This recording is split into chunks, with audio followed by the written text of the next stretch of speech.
Vamos a compartir una breve palabra hoy.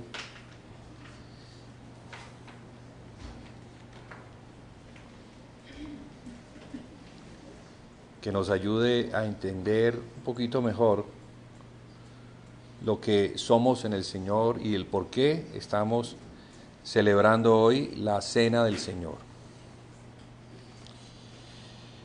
Si quieren, me acompañan al libro de Apocalipsis, capítulo 1.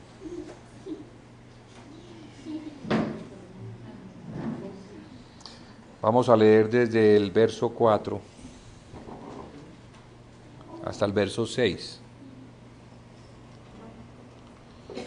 Dice la palabra de Dios: Juan a las 7 iglesias que están en Asia, gracia y paz a vosotros del que es, y que era, y que ha de venir, y de los 7 espíritus que están delante de su trono, y de Jesucristo el testigo fiel, el primogénito de los muertos, y el soberano de los reyes de la tierra, al que nos amó, nos lavó de nuestros pecados con su sangre, y nos hizo reyes y sacerdotes para Dios su Padre. A él sea gloria e imperio por los siglos de los siglos. Amén. Entonces aquí vemos como la intención de esta carta. Es una carta escrita a 7 iglesias que se encuentran en la provincia de Asia, una de las muchas provincias que había en el Imperio Romano. Allí el Espíritu quiso señalar 7 iglesias que, como hemos venido compartiendo, representan una senda, una historia, pero también una profecía, pero igualmente el estado actual de la iglesia. No tanto a nivel universal como a nivel local, porque son 7 iglesias localizadas en 7 ciudades. Aquí la palabra dice que el Señor Jesucristo con su sangre hizo algo. Y es lo que hoy celebramos, ¿no? Hoy recordamos la muerte del Señor hasta que Él venga, pero tenemos estos símbolos, el pan y el vino. El pan representando a su cuerpo y el vino a su sangre, la sangre del nuevo pacto. ¿Por qué es importante la sangre del nuevo pacto? Porque por la sangre de Jesús, que es la del nuevo pacto, la puerta que se encontraba cerrada para todos los hombres se abrió. Y es una puerta que le permite al hombre que está en Cristo, que ha sido bañado por la sangre de Cristo, esto es, perdonado, pueda ir a la presencia de Dios sin temor. Y más que sin temor, sin impedimento, porque había un impedimento y era una puerta que indicaba la carne, era por la carne, y la carne señalaba la condición pecaminosa. El hombre no podía ingresar a un Dios santo, pero la sangre nos limpió, la sangre borró, quitó el pecado del mundo. Juan el Bautista señaló a Jesús como el Cordero de Dios que quita el pecado del mundo. Al quitar el pecado, porque estábamos muertos en delitos y pecados, a causa de la rebelión adámica, somos hijos de Adán, y como hijos de Adán, hijos del pecado. Pero hace 2000 años, en la cruz, el enviado de Dios desde los cielos, su Hijo, hecho hombre, a quien se le dio el nombre de Jesús, que significa Salvador, o el que salva a su pueblo de sus pecados. Entonces, hace 2000 años, el Señor Jesucristo nuestro Señor y nuestro Dios, murió en la cruz. Hoy celebramos esa muerte. Y como sacerdotes del nuevo pacto, porque eso es lo que somos, entonces podemos acercarnos a Dios. Un sacerdote en el Antiguo Testamento era el único que tenía derecho legítimo de acercarse a Dios. Nadie más. Nadie más. De las 12 tribus, una tribu, la tribu de Leví, fue constituida para el sacerdocio. Pero aún no todos los sacerdotes podían acercarse a la presencia de Dios, sino solamente uno, el sumo sacerdote, quien una vez al año entraba al lugar santísimo donde estaba el arca y entraba con sangre. Y la sangre la ponía sobre el propiciatorio, para que en ese día, que era el día de Yom Kippur, los pecados del pueblo fueran perdonados. Y no es que no fueran perdonados durante el resto de los días o del año, sino que el pecado no confesado o el pecado que por ignorancia se comete acumula, va acumulando, y Dios, que es justo y santo, va midiendo, y al final pues tiene que juzgar y condenar la condición pecaminosa. Por eso es que ese día, el día de la expiación, se expiaba el pecado que no había quedado consumado, confesado, resuelto, por así decirlo, con los animales que se sacrificaban todos los días, en la mañana y en la tarde. Pues la Biblia dice que el Señor Jesucristo, por un solo sacrificio, con su muerte, hizo perfectos a los santificados. Ya no hay más sacrificio por el pecado. Ya no es necesario que los sacerdotes vayan y sacrifiquen animales, ni que el sumo sacerdote entre cada año a la presencia de Dios a interceder por los pecados. Para mí es un privilegio conocer esto,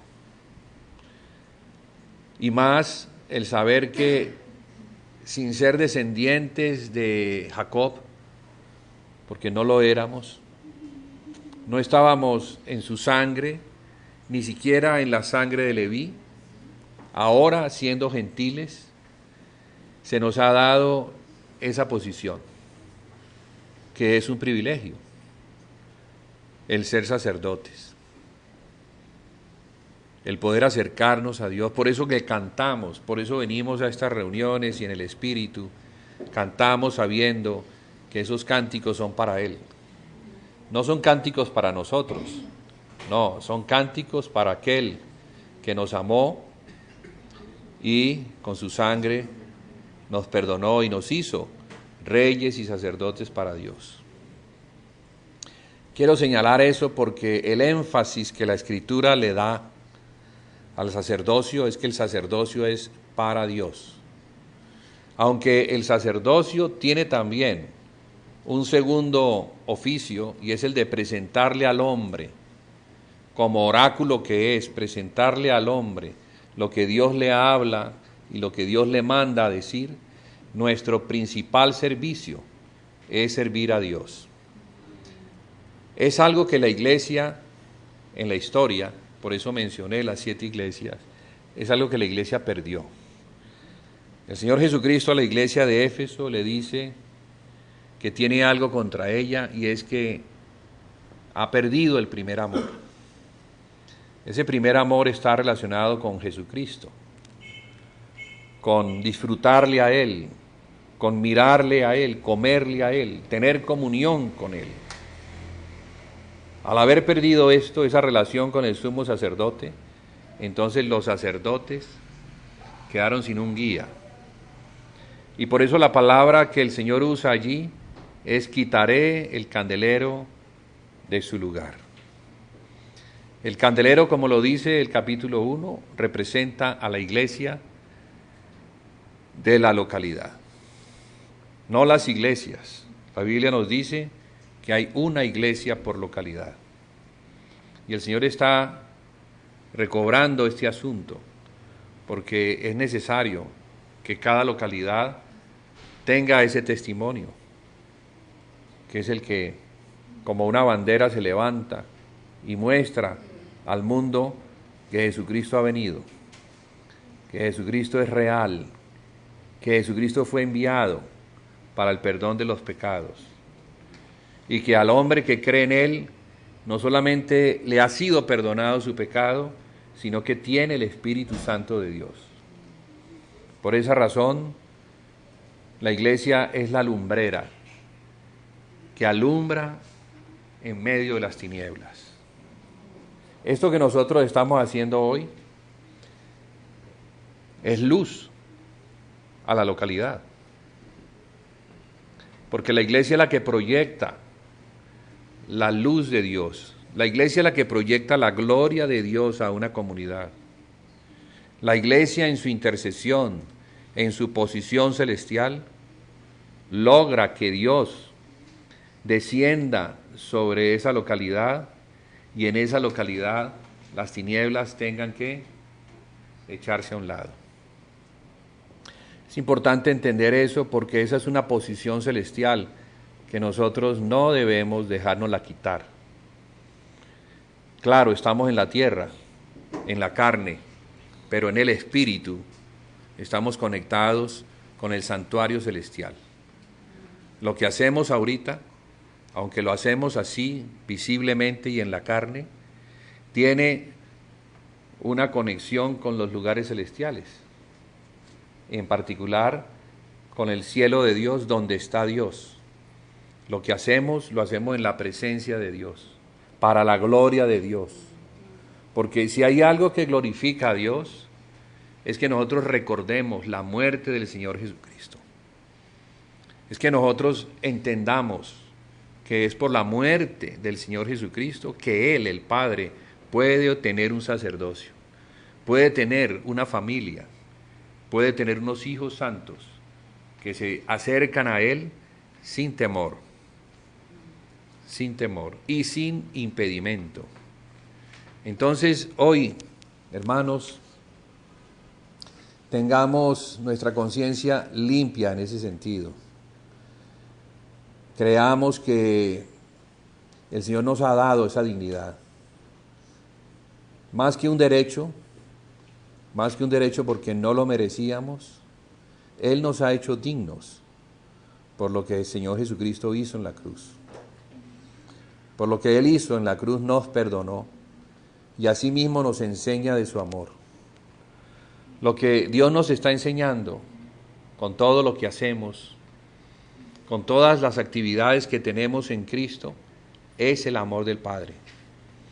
Para que así como Él nos amó en su Hijo y nos cubrió y nos escogió como un pueblo sacerdotal, asimismo nosotros nos recibamos los unos a los otros y mantengamos esta profesión a la cual hemos sido llamados. Profesión habla de oficio y el oficio es el oficio sacerdotal. De modo que, hermanos, alegrémonos y regocijémonos porque lo que hacemos hoy el mundo no lo entiende, no lo puede hacer. Incluso muchos en la cristiandad no lo comprenden, no lo valoran, no lo entienden. Sí, porque es un asunto de fe. No lo vemos, no vemos el cielo, no vemos al Padre, no vemos el Espíritu, pero por la fe sí lo vemos. ¿La fe qué es? La fe viene por el oír y el oír por la palabra de Dios. La fe es más real que los ojos naturales. La fe es lo que va a mantener todas las cosas que Dios ha hablado, porque el cielo y la tierra van a pasar. Las cosas que hoy vemos, mañana ya no están. Las cosas que hoy tenemos, mañana no las vamos a tener. Pero hay algo que sí es cierto, y es que la palabra de Dios permanecerá. Lo que Dios nos ha dicho en su palabra permanece para siempre. Estamos como en un taller aprendiendo cosas que son para la eternidad. Aquellas cosas que vamos a celebrar el resto de la eternidad y por las cuales nos vamos a gozar, hoy el Padre nos las está enseñando para que avancemos en eso, para que avancemos en el conocimiento del Hijo de Dios, el cual viene por la revelación que el Espíritu le da a aquellos que le aman. Como dice el apóstol en 1 Corintios capítulo 2, las cosas que ojo no vio, ni oído oyó, ni han subido al corazón, son las que Dios ha dado a los que le aman. Es por la revelación. Si aún no vemos, oremos para que podamos ver, para que nuestro espíritu, que es el que tiene comunión con Dios, pueda ver. Porque es desde allí, desde el espíritu, fluyendo hacia nuestra alma, que incluso nuestra alma puede abrir los ojos y puede ver. Entonces, hermanos, vamos a celebrar esta cena santa, esta convocatoria que nos hace el Señor, que le hace a sus hijos, que le hace a los miembros del cuerpo de Cristo, para que congregados hoy aquí como uno, podamos entonces dignamente comer el pan y tomar la copa. La iglesia de Corintio lo hacía, pero lo hacía sin discernir el cuerpo. Y no se trata de hacerlo por hacerlo, se trata es de comprenderlo y de recibir la bendición que viene porque tenemos una revelación, porque podemos discernir, porque podemos entender que somos uno, que no estamos separados. Las barreras que separaban a los hombres, las barreras intelectuales, las barreras sociales, las barreras de raza, todas quedaron abolidas en la cruz. No hay distinción en los que son de Cristo. Debemos vernos como hermanos. No debemos vernos en el color de piel, ni en la educación. Si unos fueron a la universidad, otros no fueron. Si unos saben hablar mejor, otros no hablan bien. Eso no. A Dios eso no le interesa. Eso quedó abolido.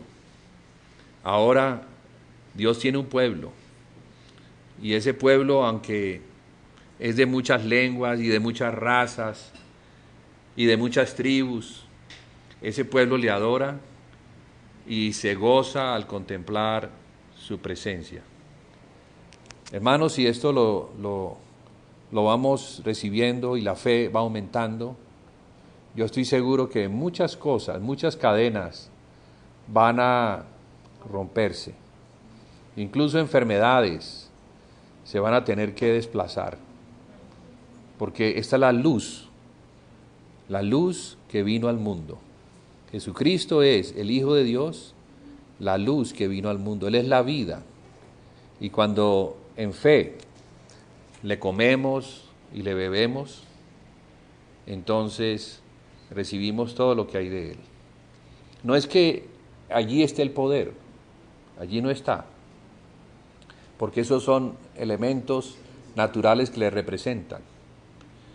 No creemos como lo cree el catolicismo, que hay una transustantación, bueno, ustedes entienden, es una palabra que no puedo pronunciar, pero es como si eso se convirtiera en el cuerpo y eso se convirtiera en la sangre. No, no es así, no es así. Pero por la fe recibimos. En el momento en que comamos, en el momento en que bebamos, sabemos que Dios nuestro Padre sí nos está dando de Cristo lo que de Cristo hay para su cuerpo, que es la iglesia. Lo mayor incluye lo menor. Si Él se lo da al cuerpo, todos los que estamos en Él, que somos sus miembros, vamos a recibir todas las riquezas que Dios tiene y que ha depositado en su Hijo el heredero. Así que nosotros somos coherederos porque somos sus hijos también, por la sangre de Jesús. Entonces oremos, hermanos, y dispongámonos para comer y para beber. Padre, te damos las gracias por la obra de Jesucristo en la cruz. Señor, no queremos comer indignamente. Queremos ser reverentes al significado profundo del pan y del vino. Y queremos, Señor, recibir en fe, conforme a nuestras necesidades, tanto las corporales como las individuales. Señor, fortalece a tu iglesia, a la iglesia de Jesucristo, comprada a precio de sangre. Fortalece su cuerpo, Señor, con este alimento que es Cristo mismo, a fin de que, siendo fortalecido, nosotros que somos sus miembros, podamos recibir también fortaleza, fe, si nos hace falta, sanidad, si es necesario tener sanidad. Señor, en el nombre de Jesús yo te pido por nuestras enfermedades, las que son visibles, pero las que no son visibles, las que no podemos ver, las que están ocultas, pero que tú conoces, Señor. Por favor, Señor, bendícenos abundantemente en el Señor Jesucristo. Así que los que están enfermos, que puedan recibir hoy sanidad. Los que están encadenados con alguna situación, que puedan recibir hoy liberación. Sí. Señor, si nuestra mente está atada con algo, si hay confusión, Señor, trae claridad. Que tu cuerpo, Señor, sea lleno, que reciba todo lo que tú tienes para él hoy, diferente a lo que nos diste la semana pasada, porque seguimos, Señor, dependiendo del Señor. Declaramos nuestra incapacidad, nuestra insuficiencia, nuestra dependencia, pero reconocemos que el Señor en su fuerza perfecciona, glorifica y nos hace fuertes. En nuestra debilidad Él se hace fuerte. En nuestra necesidad Él suple. En nuestra enfermedad, al darse Él por nosotros en el madero, nuestras enfermedades fueron sanadas. Señor, la sangre de Jesús tiene poder. La vida entregada por nosotros tiene poder de darnos vida aún a nuestros cuerpos mortales. Así que, Señor, sé propicio a nosotros, Señor, quien te solicitamos, quien te pedimos, Señor, que seas abundante hoy, sabiendo que nos das mucho más allá de lo que te pedimos. Te bendecimos y en ti descansamos, Señor. En el nombre de Jesús te hemos hecho estas peticiones. Amén y amén.